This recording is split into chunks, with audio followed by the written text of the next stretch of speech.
ኢንቨስትመንት ወይም የመዋለ ንዋይ ፍሰት ማለት የአንድ ሀገር ምጣኔ ሀብትን ለማሳደግ ከፍተኛ የሆነ ካፒታልን አውጥተን የተለያዩ ዘርፎች ላይ ማፍሰስ ነው።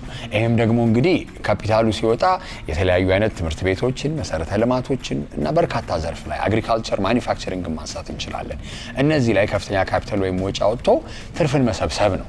ኢንቨስትመንት ግን በሁለት ይከፈላል። አንደኛ አሁን እንዳነሳሁት ለትርፍ መቋቋም፣ ከዛ ጎን ለጎን ግን ያላቸው ሀገራዊ ጥቅሞችን ማንሳት። አሁን ለምሳሌ ስራ ዕድል ፈጠራ ሊሆን ይችላል፣ ከተማዎችንና ገጠር ከተማዎችን ማልማት፣ እነዚህ ነገሮችን ማንሳት። ግን የመጀመሪያው ዋናው ዓላማ ትርፍን ወይም ፕሮፊት ማርጂን የምንለው ነው። ሌላኛው አይነት ኢንቨስትመንት ግን ወይም ዛሬ በሃሽታግ ሽቀላ ማነሳው ኢምፓክት ኢንቨስትመንት ይባላል። ኢምፓክት ኢንቨስትመንት ማለት አንድ ድርጅት ተቋቁሞ ለትርፍ እየሰራ ባለበት ሂደት ላይ አንድ ማህበረሰባዊ ወይንም ንብረት ከማጎልበት ወይንም ንብረትን ከማሳደግ በዘለለ ያለውን ጥቅም ኢምፓክቱን ማህበረሰቡ ላይ ወይንም ክላይሜት የአየር ንብረት ላይ የተለያዩ አይነት አዎንታዊ ተጽዕኖዎችን መፍጠር የሚችል ኢንቨስትመንት ኢምፓክት ኢንቨስትመንት እንለዋለን። የኢምፓክት ኢንቨስትመንት እንግዲህ ምንድነው እንዴት ነው የሚለውን ወደ በኋላ ላይ አነሳዋለሁ። በዛሬው ሃሽታግ ሽቀላ እንግዲህ የግሎባል ስትሪንግ ግሩፕ በአዲስ አበባ ስካይላይት ሆቴል ያዘጋጀው የኢምፓክት ኢንቨስትመንት ላይ ኢትዮጵያ ምን ይመስላል፣ ያለውስ የብሔራዊ ፓርትነርሺፕ ወይም አጋርነት ስምምነቶችና መግባባቶች ምን ይመስላሉ የሚለውን እናያለን። ኢምፓክት ኢንቨስቲንግ በዓለም አቀፍ ደረጃ ስንመለከተው የተለያዩ አይነት በዓለም ሀገራት የሚቀመጡ ማህበረሰባዊ የምንበላቸው የአየር ንብረት ላይ ወይም ክላይሜት ላይ የሚቀመጡ ግቦች ወይም ዓላማዎች ይኖራሉ። እነዚህ ዓላማዎች ማህበረሰብን ከማሳደግ፣ ጤናማ የሆነ የአኗኗር ዘይቤን ከማጎልበት፣ አየር ንብረትን ደግሞ ጠብቀን ሰስቴናቢሊቲ ወይም ቀጣይነት ያለውን የምጣኔ ሀብት እድገትን ለማስተካከል ይታሰባል። ታዲያ ኢምፓክት ኢንቨስቲንግን ማን ነው የሚሰራው ደግሞ የሚለውን እስቲ እንመልከት። በተለያዩ ጊዜያት ኢትዮጵያም ላይ እንደሚደረገው ፋውንዴሽኖች ይኖራሉ ወይም ፊላንትሮፒ ወይም በጎ አድራጎት ድርጅቶች በዚህ ነው የተጀመረው። እነሱ የሚያደርጓቸውን ስራዎች ቀጥታ ከመርዳት ወይንም ለአንድ ሀገር ሄደው ይሄን ያህል ቢሊዮን ዶላር ይሄን ያህል ሚሊዮን ዶላር እርዳታ አድርገናል ከማለት ለምንድን ነው እስቲ ራሱ ሰስቴን ራሱን ይዞ መቀጠል የሚችል የኢንቨስትመንት ስርዓት ወይም የኢንቨስትመንት ፕሮጀክት ተቀርጾ ራሱ እየሰራ ማሄደው ሁሌ ለምንድን ነው በድጎማ ወይ በእርዳታ የሚካሄደው የሚለውን ነገር ይታሰባል። ታዲያ የስም አሰጣጡን ስንመለከት በእንደ አውሮፓውያን አቆጣጠር በ2007 የሮከርፌለር ፋውንዴሽን ኢምፓክት ኢንቨስቲንግ ይህንን ይመስላል ወይንም ቅርጾችን አስይዞ እነዚህ ስራዎች በኢምፓክት ኢንቨስቲንግ ውስጥ ይወድቃሉ ብሎ ያስቀመጠው።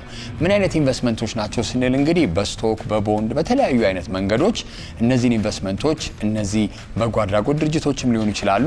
አብዛኛውን ጊዜ ግን ተቋማዊ የሆኑ ኢንቨስተሮች ናቸው ወይንም ከፍተኛ የሚንቀሳቀስ ገንዘብ ያላቸው ድርጅቶች ናቸው መጥተው እንደ ኢትዮጵያ ያሉ እያደጉ ያሉ ሀገራት ላይ በመምጣት እነዚህን ኢንቨስትመንቶች የሚያደርጉት። ዋናው ቅድም እንዳልኩት እንግዲህ እነዚህ እያደጉ ያሉ ሀገራት ምጣኔ ሀብታቸውን በማሳደግ ብቻ ሳይሆን ከእርዳታ በተሻለ መንገድ የራሱን ገቢ ይዞ ሰስቴን የሚያደርግ ቀጣይነት ያለው ተጽዕኖ መፍጠር የሚችል የኢንቨስትመንት ፕሮጀክቶች ተቀርጸው ኢምፓክት ኢንቨስቲንግን ወደ ኢትዮጵያና አጎራባች ሀገራት ላይም የሚመጣው። ኢንቨስትመንትን ወይም የመዋለ ንዋይ ፍሰትን ስንመለከት መጀመሪያ ይዞ የተነሳው ዓላማ አለ። እሱ ምንድነው? ለባለ አክሲዮኖች ልንላቸው እንችላለን፣ ለግለሰብ ለአጋር ግለሰቦች እንደ ድርጅትም ስናስበው ትርፍን ማትረፍ ነው። ኢንቨስትመንት ሲባልም እንደው የተለያዩ አይነት ነገሮችን ስናይ አንድ ድርጅት ያዋጣል ላያዋጣም እዚህ ሰርፍ ውስጥ ራሱ መግባት ይሄ ስራ ያዋጣኛል ላያዋጣኝም ብለው አስበው ነው ኢንቨስተር የምንላቸው ሰዎች ወይም ባለሀብቶች መጥተው ካፒታላቸውን አውጥተው ስራ መስራት የሚፈልጉት የሀገራዊ ጥቅሙንና ጎንዮሽ ይሄ ፖዚቲቭ ወይም አዎንታዊ ለውጦችን እንዳለ ሆነው ግን ዋናው ዓላማ ትርፍ ማትረፍ ነው። ታዲያ ለምንድን ነው ተጽዕኖ መፍጠር አስፈላጊ ሆነው? ተጽዕኖ መፍጠር ሲባል ማህበረሰባዊ ወይም የአየር ንብረት ለውጦች ላይ ትልልቅ ተጽዕኖዎችን ማስቀመጥ ያስፈልገው በኢንቨስትመንት በኩል ለምንድን ነው? A very good and important question. So, impact investing is all around investing for purpose. So, it's profit with purpose. And the reason why it's really important, especially in today's world, is because there are so many challenges that we need to address at a local level, international level, and also on global level. So therefore, impact investing is not a niche investment sector per se, but it's a new way and a new approach to impact investing, or rather to investing, where businesses, governments, and investors are called to invest with an impact lens. The reason is, in the current world that we are living in, there are several challenges. We all know foreign investments or overseas development assistance is shrinking. Foreign investment is also shrinking generally because different countries are now prioritizing what their local citizens would like to address. And therefore it is up to us as a continent and as a country to locally address our own challenges, even with our local capital. So besides the traditional approach, where especially we as Africans were very dependent on aid and foreign assistance, the new way of thinking is for us to see how can we look at the resources that we have around us and within our country to be able to address the problems either created by us or even created by other people before us. And also, of course, also thinking about the generations to come. What kind of world would we like to live for them? በዓለም አቀፍ ደረጃ እንግዲህ ስንመለከት ኢምፓክት ኢንቨስቲንግን ወይንም ተጽዕኖ መፍጠር ወይንም ተጽዕኖን መሰረት ያደረጉ ኢንቨስትመንቶች በተለያዩ አይነት ኮአሊሽኖች ወይንም ጥምር ኃይሎች ድርጅቶች ከአንድ ሀገር ወደ አንድ ሀገር በመሄድ የተለያዩ አይነት ብሔራዊ ፓርትነርሺፕስ ናሽናል ፓርትነርሺፕስ ይባላል እንደዚህ አይነት ነገሮችን በማድረግ ነው። ለምን የሀገር ውስጥ ያለ ፓርትነር ቢኖር አንደኛ የሀገር ውስጥ ችግሮችን ለመፍታት ወይንም ምንድናቸው ብሎ ራሱ አይደንቲፋይ አድርጎ ወይንም አውቀው ለመረዳዳትና ፕሮጀክቱን ለመቅረጽ ስለሚያመች ናሽናል ፓርትነርሺፖች ይደረጋሉ። ሆኖም ግን እንደዚህ አይነት ብሔራዊ ደረጃ ላይ ያሉ አጋርነቶችን ስምምነቶች ሲደረጉ ምን ላይ ትኩረት ይደረጋል የሚለውንም ነገር ነው ማየት ያለብን። የግሎባል ስቲሪንግ ግሩፕ አሁን ፎር ኢምፓክት ኢንቨስቲንግ ዛሬ ይህንን ዝግጅት ያዘጋጀው ኢትዮጵያ ውስጥ ሲመጡ ምን አይነት ነገሮችን አስበው ወይም ከምንስ አንጻር ተነስተው ነው የሚለውንም እንድንጠይቅ ያደርገናል። So the Global Steering Group, if I can just give you a bit of the history because I think it's really important. It was started in 2013 in the UK by the then G8 member countries. So fast forward, starting from 8 countries in 2013, today 12 years later, we have about 50 countries onboarded as formal national partners. I'm proud to say that at least 50% of those countries are in the emerging markets or so-called EMDE regions, which is emerging markets and developing economies. Now, we focus on, if I can say, 2 key priority areas. The first one is all around impact standards and the harmonization of those standards. As we know, there are requirements for reporting that are trickling down to our regions and our countries. Currently, it is voluntary, but very soon it's going to be mandatory. So we have to think about what that means for Africa and what that means for our respective countries. Secondly, and I think most importantly to me, is around the topic of mobilizing capital for the SMEs and MSMEs. Because we know as Africans, and more so Ethiopia is in a similar boat, we have the largest youth, in terms of demographics. We have major unemployment challenges as well, and we need to address these issues. We have a very big informal economy, and we need to make sure that these people are also captured into the formal economy with time. How do we take care of them? How do we make sure, for example, that the funding that they require to grow their enterprises, to get into the formal system, is available for them? So we at GSG Impact actually look at moving capital at scale. Scale is really important because there are lots of initiatives going around, but relatively small, and also with the urgency. Most of the countries in Africa, I believe including Ethiopia, are working towards meeting the SDGs that were set by UNDP. We have 5 more years to go, and the gap is still very, very big. So we have to be very intentional to support our local ecosystems, our local entrepreneurs as well, and in the process also address several other challenges that they have. GSG ወይም የግሎባል ስቲሪንግ ግሩፕ ፎር ኢምፓክት ኢንቨስትመንት እንግዲህ የተለያዩ የአፍሪካ ሀገራት ኬንያን፣ ሳውዝ አፍሪካን ማንሳት እንችላለን እና ሌሎችም የአፍሪካ ሀገራት ላይ እንዲህ ተመሳሳይ ዛሬ ውይይት ወይም ንግግር የተጀመረበትን አይነት ፓርትነርሺፖች ወይም አጋርነትን መስርተዋል። ይሄም ታዲያ እንግዲህ አንዳንዴ እያደጉ ያሉ ሀገራት ወይም ምጣኔ ሀብቶችን ስንመለከት ተመሳሳይ ችግሮች ለችግሮቻቸው ደግሞ ተመሳሳይ መፍትሄዎች ይታያሉ። ከነዛስ ደግሞ ኤክስፒሪየንስ በምን አንፃር ወደዚያ መጥተው የተሻለ ውጤት ማምጣት ይችላሉ? Yeah, I mean, Africa is a really interesting landscape. I think I'm lucky to actually work in the African region because a lot of the interest, from partners, from potential investors, is in Africa at the moment. They say emerging markets in developing economies, but largely it's in Africa. Now, the landscape across Africa is very different as well. So what you see in South Africa, what you see in North Africa, in Egypt and West Africa will be very different. But to sum it up, generally, we see that the challenges are more or less the same. The underlying challenge is around capital for funding of SMEs. Going by some of the latest numbers, SMEs actually provide up to 80 to 85% of employment in some of the countries, for example, Ghana, and I believe the number would be higher in some of the other countries. These SMEs and MSMEs need money to operate.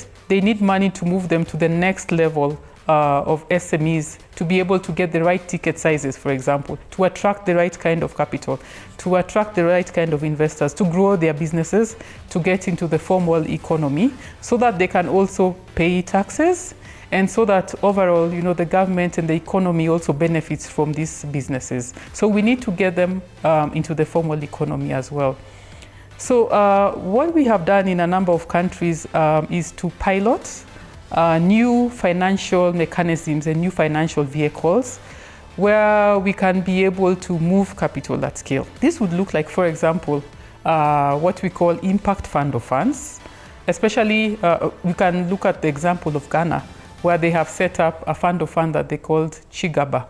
Chigaba is a $75 million fund of funds looking to raise especially local capital. Why local capital, you may ask?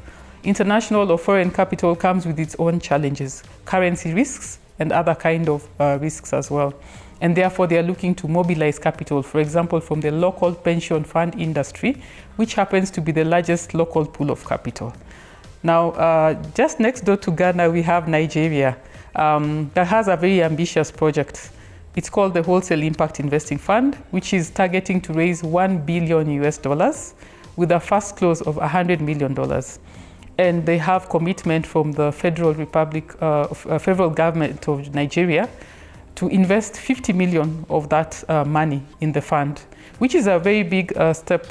This started as a dream about 5 years ago when they were at a stage similar to where Ethiopia is today in terms of conceiving and thinking about what can we do for our country all together as an ecosystem. Maybe finally I can talk about an interesting model as well that we are running in Zambia. It's called the Small Business Growth Initiative. It's a $180 million structured finance facility, which is a credit guarantee facility. And they are actually looking to fund or to provide loans, especially for the agricultural sector.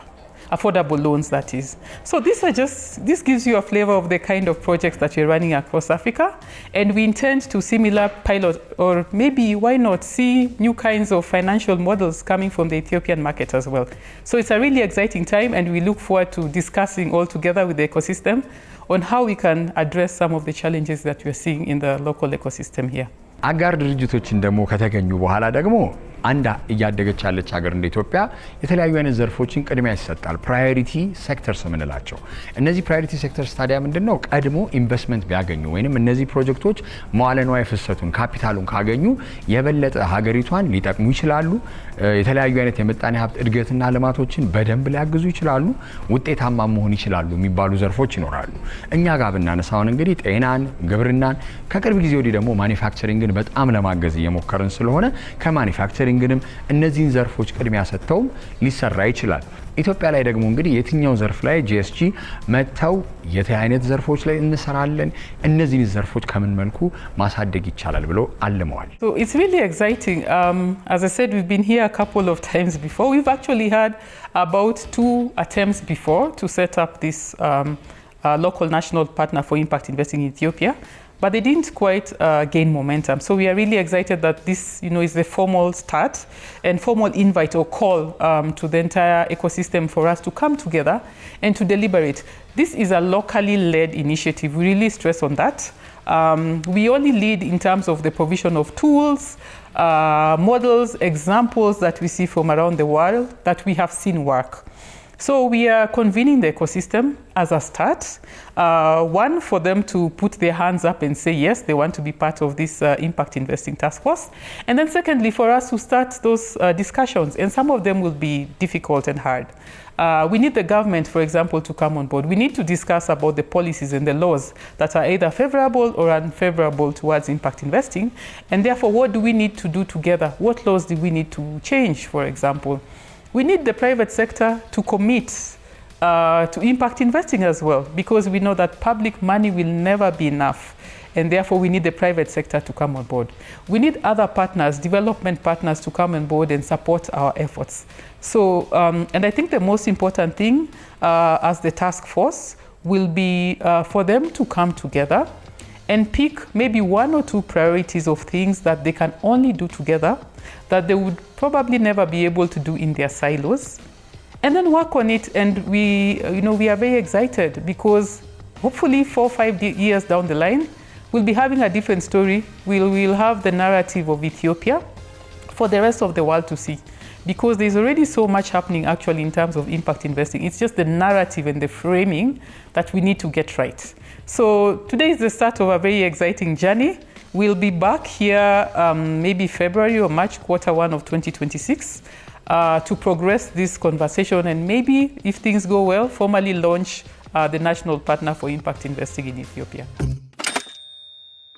እንደ ኢትዮጵያ ያሉ ያደጉ ያሉ ሀገራት ምጣኔ ሀብታቸውን ለማሳደግ ኢንቨስትመንት በጣም እንደሚያስፈልጋቸው ሳይታለም የተፈታ ነገር ነው። ኢንቨስትመንት ግን ያስፈልጋል ሲባል በምን መልኩ? አንደኛው የግል ዘርፍ አለ፣ ከዛ ፒፒፒ ምንለው ወይንም መንግስትና የግል ዘርፍ አንድ ላይ በመሆን እና የተለያዩ አይነት ደግሞ የውጭ ሀገር በጎ አድራጎት ድርጅቶች በመምጣት የተለያዩ መሰረተ ልማቶችን መስራት፣ ዘርፎችን ማሳደግ፣ ማኒፋክቸሪንግን፣ ግብርና ላይ የተለያዩ የኢንቨስትመንት ፕሮጀክቶችን ቀርጾ መስራት የተለመደ አሰራር ነው። ለየት ያለው ግን ዛሬም እያነሳን ያለነው ኢምፓክት ኢንቨስቲንግን ስናነሳ ግን ለየት ያለ ኢንቫይሮንመንት ወይንም ሁኔታም ሊፈልግ ይችላል። እንደ መጀመሪያ ጥያቄ ኢትዮጵያ ለኢምፓክት ኢንቨስቲንግ ራሱ ኮንዱሲቭ ነው ወይ አመቺ ነው ወይ ያለን የኢንቨስትመንት ህጎች እንችላለን ፖሊሲው ላንድስኬፑ ራሱ ምን ይመስላል? ኢትዮጵያ በአስደናቂ ሁኔታ ተለዋዋጭ የሆነ ነገር ግን በትክክል ያልተገለጸ ወይም እዛ ጋር ዲስክራይብ ያልተደረገ የተጽዕኖ ኢንቨስትመንት ምህዳር አላት። ከ800 ሺህ በላይ የሆኑ አነስተኛና መካከለኛ ኢንተርፕራይዝ ወይም ኤስኤምኢዝ የምንላቸው እና ከ100 ሺህ በላይ የሚቆጠሩ ስታርታፕ ኢንተርፕራይዝ ወይ ጀማሪዎች በአግሪቴክ በሪኒውብል ኢነርጂ ላይ ወይም ደግሞ ታዳሽ ኢነርጂ የምንላቸው ላይ ፊንቴክ ላይ ጀማሪዎች በጣም አሉ፣ በቁጥር ሰፊ ናቸው። ነገር ግን ኢትዮጵያ በምስራቅ አፍሪካ ውስጥ ከ4% ያነሰ የሆነ የኢምፓክት ኢንቨስትመንት ካፒታል ነው እኛ ጋር እየመጣ ያለው። አብዛኛው ፋይናንስ ከልማት ፋይናንስ መስሪያ ቤቶች የሚወጡ ሲሆን ነገር ግን ከኮሜርሻል የሆኑ ወይም ደግሞ ከገበያ ጋር የሚመካከሉ የሆኑ ኢንቨስትመንት ሲነጻጸር በጣም አነስተኛ እየመጣ ያለው ማለት ነው። እንደ አንድ ሀገር እንግዲህ ኢትዮጵያ የተለያዩ አይነት የኢንቨስትመንት ዘርፎች ቢኖራትም ኢምፓክት ኢንቨስቲንግን ግን ወደ ሀገር ውስጥ እናምጣና ከተለያዩ የውጭ ሀገራት በተለያዩ የግል ኢንስቲትዩሽናል ልንላቸው እንችላለን ተቋማዊ ማለት ነው ከመንግስታት ጋር ስምምነት ተደርጎ ተጽዕኖን መሰረት ያደረገ ኢንቨስትመንት ሊጀመር ራሱ ሲል ቅድም ያነሳው ጥያቄ መጀመሪያው ጥያቄ ሲሆን አሁን ደግሞ ባለው ሁኔታ ምን አይነት ችግሮች ሊያጋጥሙ ይችላሉ ነው። ችግሮች ስንል እንግዲህ የህግ ማዕቀፍን ልናነሳ እንችላለን፣ እውቀትን ወይንም የተማረ ሰው ኃይል ልናነሳ እንችላለን። ሀገር ውስጥ ያሉ ችግሮች ብቻ ሳይሆን ደግሞ በዓለም አቀፍ ደረጃ ያሉንም ሃርድሎች ወይም ቻሌንጆችን ሊያሳየንም ይችላል። ኦነስትሊ ስፒኪንግ ትልቁ ችግራችን የሀሳብ ወይም ደግሞ የስራ ፈጣሪዎች ኢንተርፕረነርስ እጥረት አይደለም።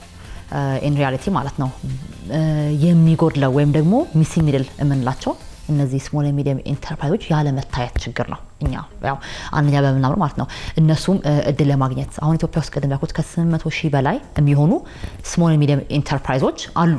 ነገር ግን ብድር አክሰስ ማድረግ አይችሉም፣ ካፒታል ማለት ነው። ለምን ስለኝ ጊዜ ያው ባንኮች ኮላተራል ይጠይቃሉ፣ ንብረት ተፈላጊነት ያስፈልጋል፣ ባክግራውንድ ሂስትሪ የላቸውም። ካምፓኒያቸውን ደግሞ በትክክል ቫልዩ ማድረግ የካምፓኒ ቫልዩዌሽን አክቹሊ ይሄ ነው የማለት ትልቅ ተግዳሮት ይንጸባረቅባቸዋልና ይሄንን ደግሞ ከፍተኛ የካፒታል ወጪ እንዳልኩት ቅድም ስታርታፖች ላይ ደግሞ በጣም ኢንቨስት የሚያደርጉ ከፕራይቬት ሴክተር ካፒታል ላይ አደገኛ ጉለት አለና እነዚህን ለማህበራዊ ኢንተርፕራይዝ ወይም ደግሞ ለስታርታፖች የሚሆኑ ምን አይነት ሊጋል ፍሬምወርክ አለ?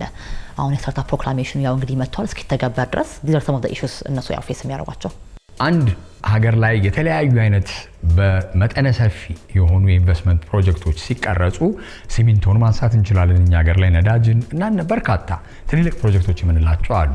እነዛ ፕሮጀክቶች ግን እንደው በምንም ተአምር ከመንግስት ድጋፍ ውጭ ወይንም መንግስት ካስቀመጣቸው የህግ ማዕቀፍ ልን እንችላለን ድንጋጌዎች የተለያዩ አይነት ከቀረጥ ነፃ ጥቅማ ጥቅሞችን የግብር ሄቨን ወይም ታክስ ሄቨኖች የምንላቸው እነዚህ ነገሮች ከሌሉ አብዛኛውን ጊዜ ቀጥተኛ የሆነ የውጭ ኢንቨስትመንት ውጤታማ ሊሆንም አይችልም። አንድ ደግሞ ድርጅት ትርፋማ ካልሆነ ወደ አንድ የኢንቨስትመንት መዳረሻ ሀገር ተመልሶ የመምጣት እድሉ በጣም ይቀንሳል።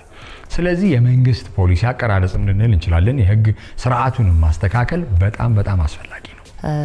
አይ ቲንክ መንግስት በጣም ማዕከላዊ የሆነ ወይም ተጽዕኖዊ ያለው ሚና አለው ብዬ አምናለሁ። ሆነስትሊ ስፒኪንግ ከሬጉላቶሪ ወይም ደግሞ ህጋዊ ማዕቀፎች ጋር ቅድም እንዳልኩት በጣም ብዙ ሪፎርሞች ሲካሄዱ ነበረ። አሁን ደግሞ ሪሰንትሊ የስታርታፕ ፕሮክላሜሽኑ አፕሩቭ ተደርጓል። ያው ኢምፕሊሜንቴሽን ላይ ወይ ደግሞ ተግባር ላይ እስኪውል ድረስ ያሉ ነገሮች እንዳሉ ሆኖ አሁን ኢምፓክት ኢንቨስትመንት ራሱን ደግሞ የቻለ ሴፐሬት የሆነ ኮንቨርሴሽን ሞስት ኦፍ ደም ኢንቨስትመንትን ዲሪስክ እያደረገ እየገባ ያለ ኢንቨስትመንት እንደመሆኑ ያንን ነገር እንዴት መልሰን ማውጣት እንችላለን የሚል የብዙ ኢንቨስተሮች ጥያቄ ነው።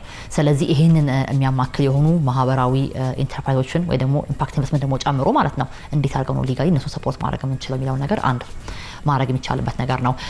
አዌርነስ ወይም ኖሌጅ ክሪኤሽን ማለት ነው ሰውን ማሳወቅ ስለ ኢምፓክት ኢንቨስትመንት ኢትስ ኖት ጀስት አባውት ቻሪቲ። ኢምፓክት ኢንቨስትመንት ማለት እንግዲህ ፋይናንስን ታሳቢ አድርጎ ለማህበራዊ ደግሞ ያለውን ጥቅም ሁለቱንም አንድ ላይ ያጣመረ እንደመሆኑ ኢንተርፕራይዞችም ፕራይቬት ሴክተሩም ኤስኤምኢዎችም ማለት ነው ያንን ፋይናንስ አክሰስ ለማድረግ ሲሞክሩ ጊዜ አይዲያውን በትክክል ተረድተውት መግባት አለባቸው። ሶ ኢንቨስተሮች ገንዘብ ሲሰጡ ጊዜ it's a financial and what ያው ማህበራዊ ሪተርን በተመለከተ መንግስት ይሄ ሚና መጫወት ይችላል። ሶስተኛ ደግሞ አይ ቲንክ የገበያ መሰረትን ባረገ ማበረታቻዎችን በኢንቨስትመንቶችን ዙሪያ ቢያረጉ ለባለ ሀብቱ የግብር እፎይታን የመሳሰሉ ነገሮችን ኮንሲደር ቢደረግ ጥሩ ይመስለኛል።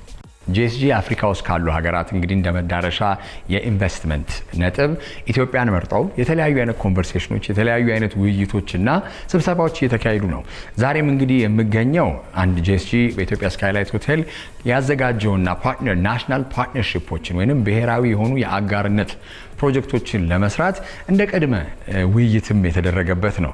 ታዲያ ይሄን አይነት ስምምነቶች ሲደረጉ ወይንም የግሎባል ስቲሪንግ ግሩፕ ፎር ኢምፓክት ኢንቨስቲንግ ኢትዮጵያ ውስጥ መጥቶ እንደዚህ አይነት ውይይቶች ከተደረጉ በኋላ አንድ ስምምነት ቢደረስ ሁለት ስምምነት ቢደረስ በምን መልኩ የኢምፓክት ኢንቨስትመንቱን ላንድስኬፕ እንችላለን ወይ ሁኔታዎችን ማጠናከር ማረጋገጥ ውጤታማነቱንም ደግሞ የበለጠ መጨመር ይቻላል?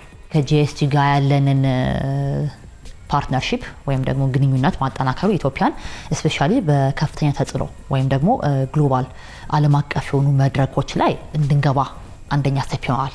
ከዛን እዛ ደግሞ ግሎባል ፕላትፎርም ላይ ዓለም አቀፍ ስንገባ ጊዜ የነሱን ያሏቸውን ተአማኝነት የሴክተር ብቃት ቴክኒካል የሆነ ሀብታቸውን ኖሌጃቸውን እና እንዲሁም ደግሞ ከዓለም አቀፍ የሆኑ ባለ ሀብቶች ጋር እንድንተሳሰር ኢዝ ኦፍ የሆነ አክሰስ እንድናደርገው ያው ይጠቅማል ብለን እናምናለን። በተጨማሪም ደግሞ ላይክ መንግስትን የግል ፕራይቬት ሴክተሩ ማህበረሰቡን ስራ ፈጣሪዎችን ኢንተርፕረነሮቹን እንዳለ ለየብቻ እያረጉ የሰሩ ያሉትን ስራዎች አንድ ላይ በተቀናጀ መንገድ ተደርጎ በአንድ ፕላትፎርም ላይ ተሰባስበው ኤፈርታችንን ሞር ያጠናክራል ብለን እናምናለን። ያው ለዚህ ይጠቅማል።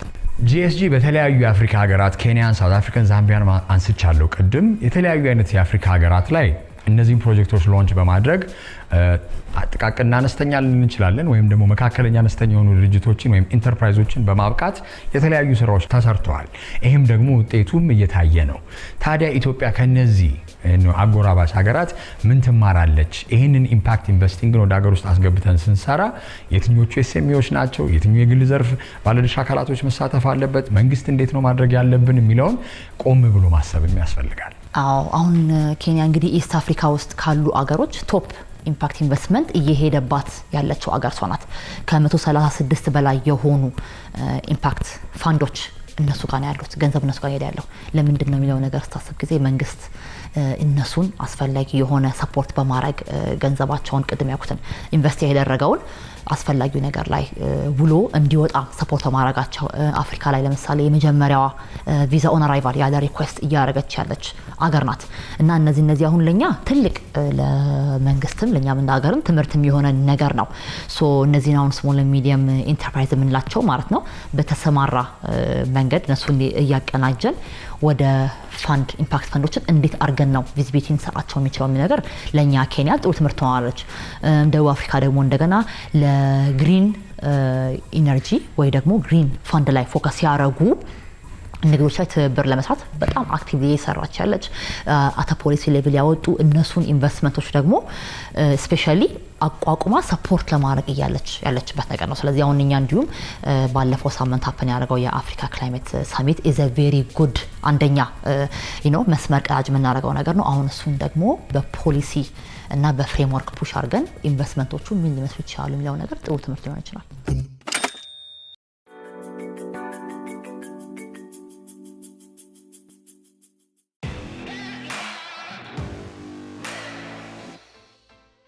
በዛሬው ድክድክ በሀገራችን ውስጥ ካሉ አዲስ ወጣት ስራ ፈጣሪዎች መካከል የተለያዩ የቤት የቢሮና የህንፃዎችን ኢንቴሪየር ዲዛይን ከሚሰራ አንድ ባለሙያ ጋር ቆይታ ይኖረኛል ብሩኬ ሰላም እንዴ መጀመሪያ ራስን አስተዋውቅ ኦኬ ብሩክ አካል እባላለሁ የብሌስድ ኢንቴሪየርስ መስራችና ዋና ስራ አስኪያጅ ነኝ እዚህ ድረስ ስለተገኛችሁ በጣም ደስ ብሎኛል I hope we'll have a good time በሚገባ እስቲ ብሌስድ ኢንቴሪየርስ ኢንቴሪየር ዲዛይን አሁን እንዲያውም በጣም ተለምዷል አይደለ ግን ድሮ በቃ ለአዲስ አመት ሲመጣ ቀለም ከማስቀባት በዘለለ የውስጣዊ ውበትን አናስብም እንዴት አሰበ ጀመርክ ይሄን ስራ ኢንቴሪየር ዲዛይን ከመጀመሪያ በፊት እኔ 5 ኪሎ የተማርኩት ኤሌክትሪካል ኢንጂነሪንግ የጨረስኩት ሶ አራተኛ አመት ላይ ኢንተርንሺፕ ስወጣ የወጣሁበት ቦታ ኤሌክትሪካል ዲዛይን ኮንሰልተንሲ ነው የሚሰሩት ሶ እዛ ላይ ኤሌክትሪካል ዲዛይን የሚለውን ለህንፃ እንዴት አንድ ህንፃ ሲሰራ ኤሌክትሪካል ዲዛይን አለው ከሚሰሩት ዋን ስትራክቸራል ዲዛይን ይሰራል ሶ ኤሌክትሪካል ዲዛይን አንድ ኮምፖነንት ነው ሶ ያንን መስራት እንዴት ነው የሚሰራው የሚለውን እሱን በደንብ ዲቴል ካየን በኋላ ሳይት እየሄድን ነበር ሶ ሳይት እየሄድን በመናይበት ሰዓት ኤሌክትሪካል ኢንስታሌሽን ስራዎች እንዴት ነው የሚሰሩት ህንፃ ላይ እንዴት ነው አንድ ኤሌክትሪካል ኢንስታሌሽን ብዙ ነገሮች ይኖራሉ ፋየር አላርምስ ብዙ ነገር የሚሰራው እያንዳንዱ ዲቴሎች እንዴት ነው የሚሰሩት የሚለው ነገር ሳይ በዛው ጀነራል ፊኒሺንግ ወርክስ እንዴት ነው የሚሰራው ሶ ያ አይዲያ ቤዚክ አይዲያ ኖረኝ ለምን የተማርኩት ኤሌክትሪካል ነው ኮንስትራክሽን የሆነ ባክግራውንድ አልነበረኝ ሶ ኤሌክትሪካል ኢንስታሌሽን ሞር ባየው ቁጥር ላይክ በጣም ኢንትረስቱ መጣ ማኒ ጋራ ማለት ነው ሶ ኤሌክትሪካል ኢንስታሌሽን ከኢንተርንሺፕ ከጨረስኩኝ በኋላ ክረምት ላይ ሄድኩኝ በራሴ ላይክ ፎር G+2 ቤቶች ለሰው ፍሪላንስ ማድረግ ጀመርኩኝ ሶ ኤሌክትሪካል ዲዛይኑ ላይ ነው መጀመሪያ ፎከስ አድርጌ ነበር ከዛን ሳይት ሄድኩኝ ክረምት ላይ ትርፍ ጊዜ በማግኘበት ሳይቱ ሲሰራ ሙሉ ስራው ሲሰራ ማየት ይችላል ሶ ከተመረኩኝ በኋላ ከጨረስኩ በኋላ ተማርኩኝ ጀነራል ፊኒሺንግ ወርክስ ኢንቴሪየር ከመግባቴ በፊት ጀነራል ፊኒሺንግ ወርክስ እሱ ሙሉ ተማርኩኝ የአራት ወር ክላስ ነበር እሱ ተማርኩኝ በደንብ ከዛ በኋላ ኢንቴሪየር ዲዛይን ወደ ጓደኞቼ ኢንቴሪየር ዲዛይን ይሰሩ ነበር ኢንቴሪየር ዲዛይን እነሱ ጋር እየሄድኩኝ ላይክ ፎር ማንትስ ላይክ ፎር ፍሪ እየሄድኩኝ በቃ እያንዳንዱ ዲቴል እንዴት ነው የሚሰራው እያንዳንዱ ነገር እና ሶ ኢንትረስት ሶ አክን ላይክ ኢቨን ኢፍ አም ናት ላይክ አን አርኪቴክት ወይ ደግሞ ላይክ አርኪቴክቸራል ባክግራውንድ ባይኖረኝም ግን ላይክ አይ ፌልት ላይክ በቃ ያለው ነገር አክን ላይክ ፖት ላይክ ስራውን ካወቀው ላይክ ያሉትን ሰዎች እነሱ እንዴት ማኔጅ ማድረግ ይችላል so like I can be smart about it እና ሳይውስ like there's a big market for it like nice so like I felt like ለምን ይሄ ነገር በደንብ አልሰራውም የሚለው ነገር ስላሰብኩኝ ወደ ኢንቴሪየር ዲዛይን ቀስቀስ ያለ በቃ ቴክስ አላራ እንትን ግን ያው ቀስ ያልክ ምን ያህል ጊዜ ሆነ ሶ ከተመረኩኝ በኋላ ኦልሞስት አንድ አመት ከምናምን it's just ምንም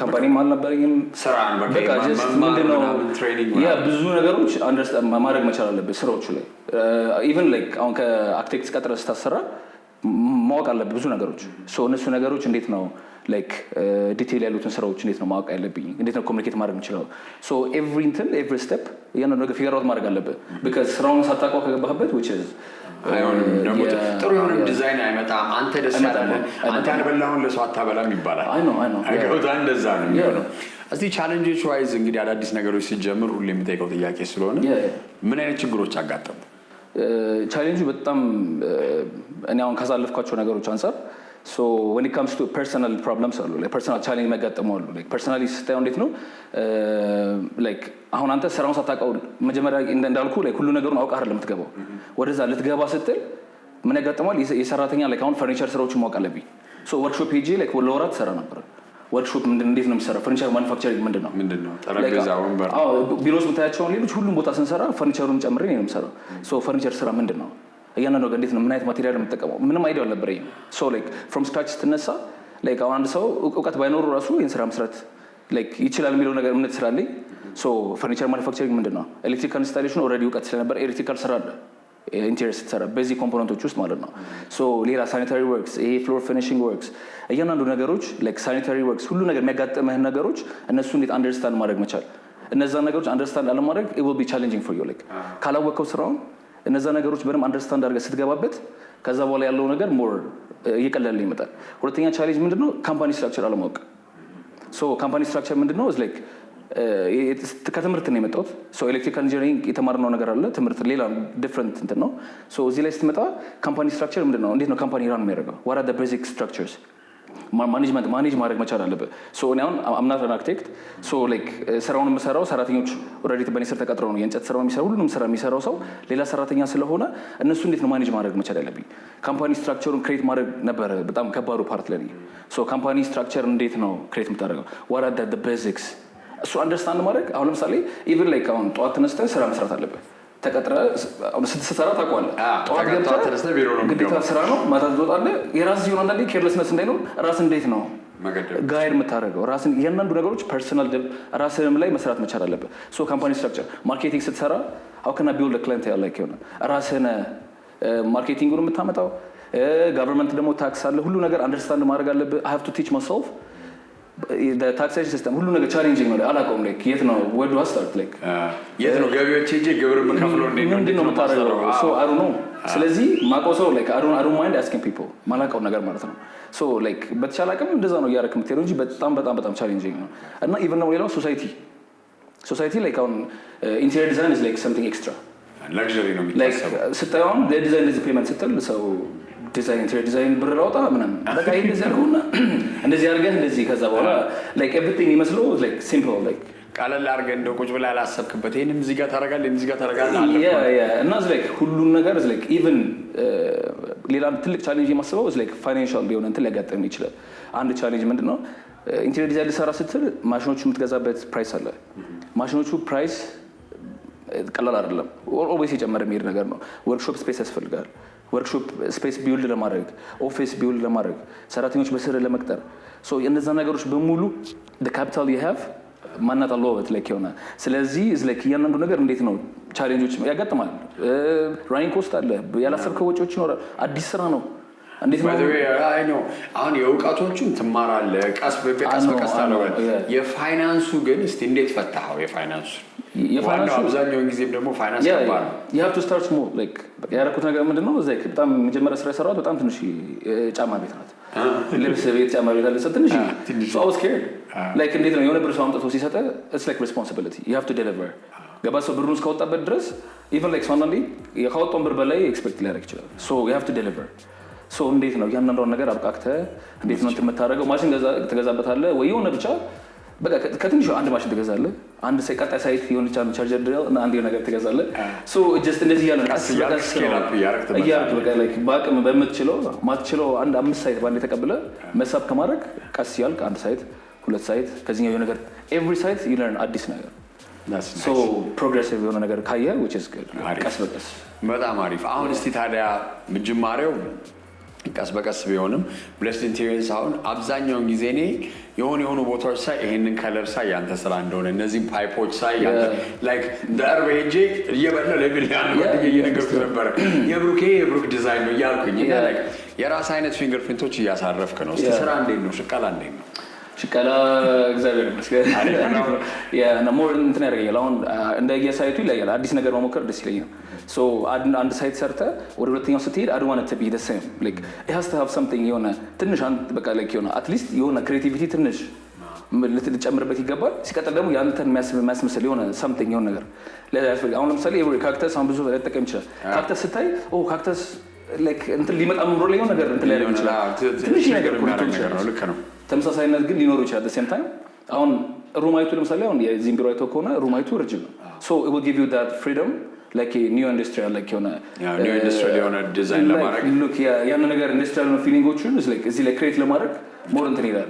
ደርብ ማይተው ከሆነ ስላይክ ሩማይቱ ኦልሞስት 4 ሜትር ከ40 አካባቢ ነው።